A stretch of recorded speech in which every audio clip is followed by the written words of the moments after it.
This lecture is on chapter 17 of the first Hebrew primer. Let's go ahead and dive right into it.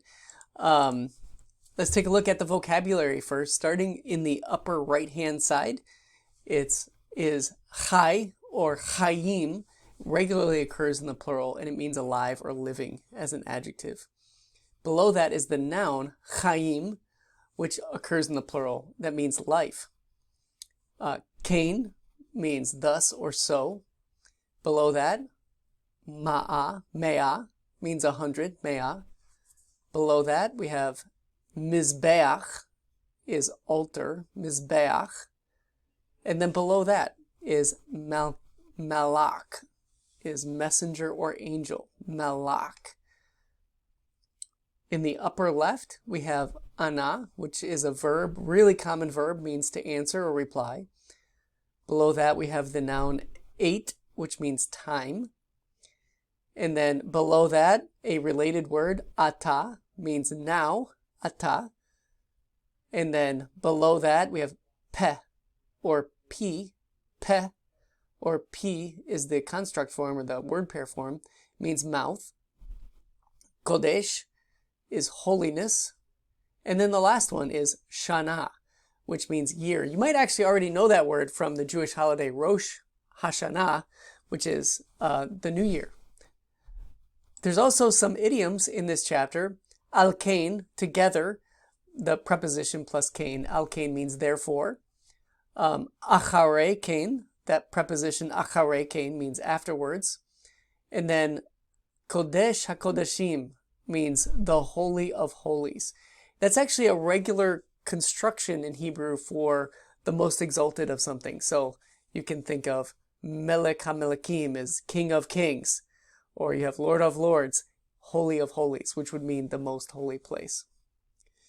All right, the big idea for this lesson is called the reversing vav. It's one of the most important verbal forms, or the two most important verbal forms in biblical Hebrew.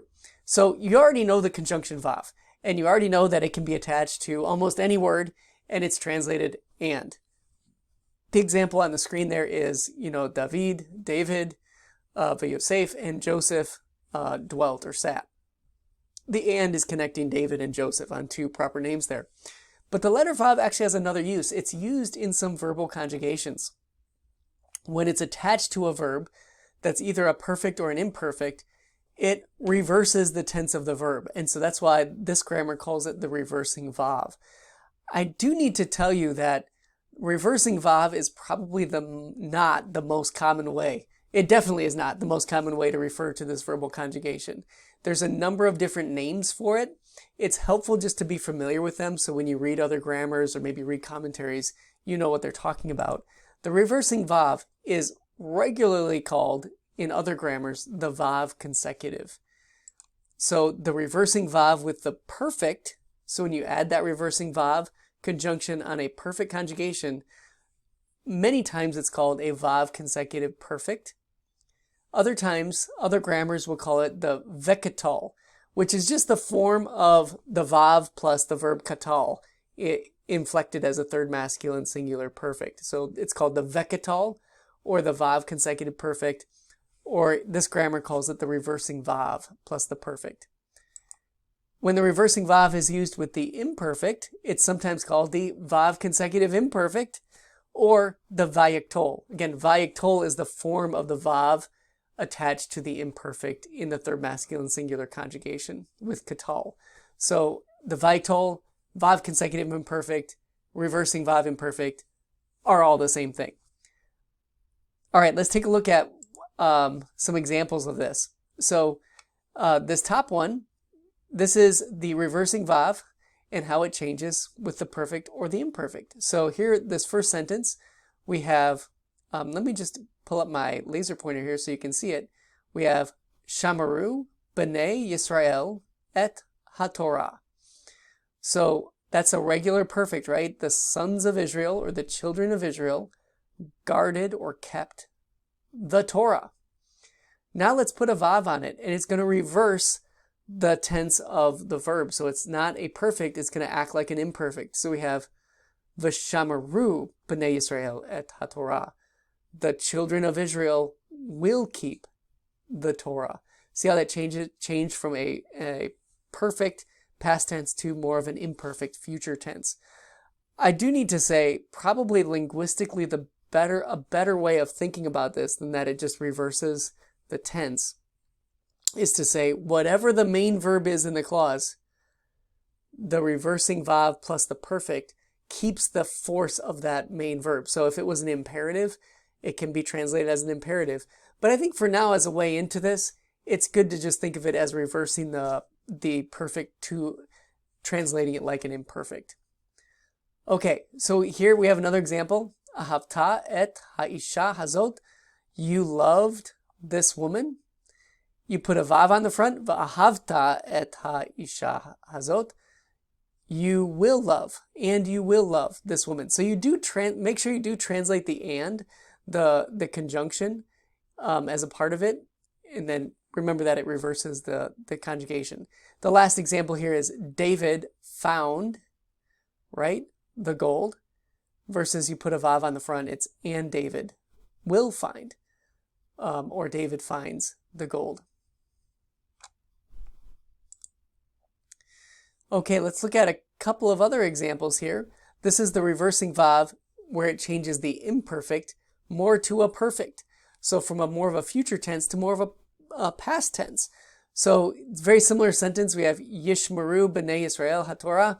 So the children of Israel will guard or will keep, right? This is an imperfect right here. Will keep the Torah. Now if you put a vav on the front, and I need to say it's more than just a vav.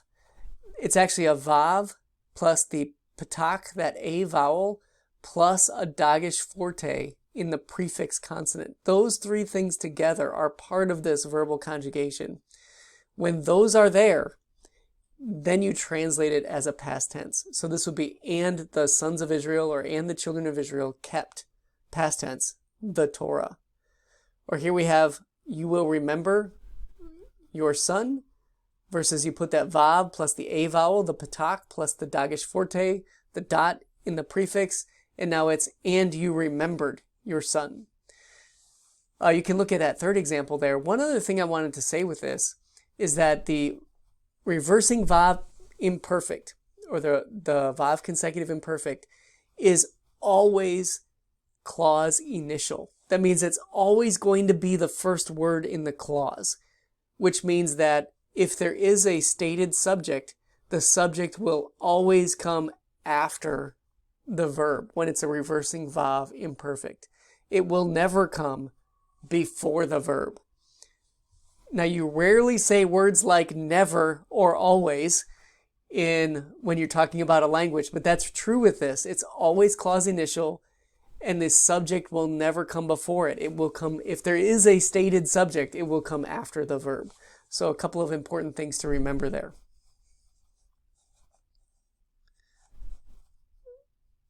Okay, here you can see the reversing vav and perfect verbs, just lots of examples of it. This is in your textbook. So we have we guarded versus we will guard with that vav conjunction. You guarded versus you will guard and you will guard. And you should translate the and here. Your textbook didn't put that in, but you should translate the conjunction when it's there. And you will guard. Or you guarded versus and you will guard. And this is just showing you that it can be inflected in any person, gender, or number. The same thing's true with the reversing vav plus the imperfect. So you want to always translate the conjunction and. Again, I wish the textbook had put that in here, but it didn't. So we have we will guard and we guarded. You will guard, or y'all will guard, and y'all guarded. So again, it can be inflected in any person, gender, or number. One other thing to remember with the reversing vav plus the imperfect, or the vav consecutive imperfect, is that verbs that end in a final hey, or what's called third hey verbs, where their third root consonant is a hey, they have a clipped form in the reversing vav imperfect. What do I mean by clipped form? That means in many of their inflections, instead of the hey being included, it drops off the form. That third hey verb is an incredibly common type of verb, so it's really important to remember this. Let's just look at some examples here. These are some that from verbs you already know. So you have vayahi, and it was. This is from haya. And you'll notice that the clipped form of the verb is the hey is not there. Similarly, below we have vayar, which is from ra'a, to see, and he saw. Or vaya'as, that's from the verb asa, and it means to do or make. So what this is saying is when you have a third hey verb, that final hey in the third masculine singular is going to drop off. Here's some more examples of how the vav consecutive plus the imperfect works. Let's go ahead and just translate through a couple of these. We have there will be, this is from haya, the regular imperfect, right? There will be peace in that land. Now you put that reversing vav on the front, vayahi, and it was, or and it came to pass, there was peace in that land. Here we have from ra'ah, and Joseph will see his father. Now it's vayar, and Joseph saw his father. Again, make sure you translate the and. I think they didn't put that in here, but you should put the and in here, just like they did on this bottom one. The king will make war versus and the king made war. Probably the most common verb in the Hebrew Bible is the reversing vav imperfect attached to the verb amar, to say or speak. In the third masculine singular is vayomer, and it means and he said. Vayomer. I would just memorize that form. It is so common. Now, it is also irregular. The vowels are not what you would expect. You have a holum after the yod, which is not in the paradigm. And it's best to just think about this as an irregular verb. So vayomer, and he said. If it's a third feminine singular, vatomer, and she said. And you can see the difference there between the perfect, reversing vav imperfect versus just the regular imperfect. Okay, so that is it for this week. Super important chapter. The reversing vav imperfect especially is one of the most common verbal conjugations, and look forward to interacting with you about that this week.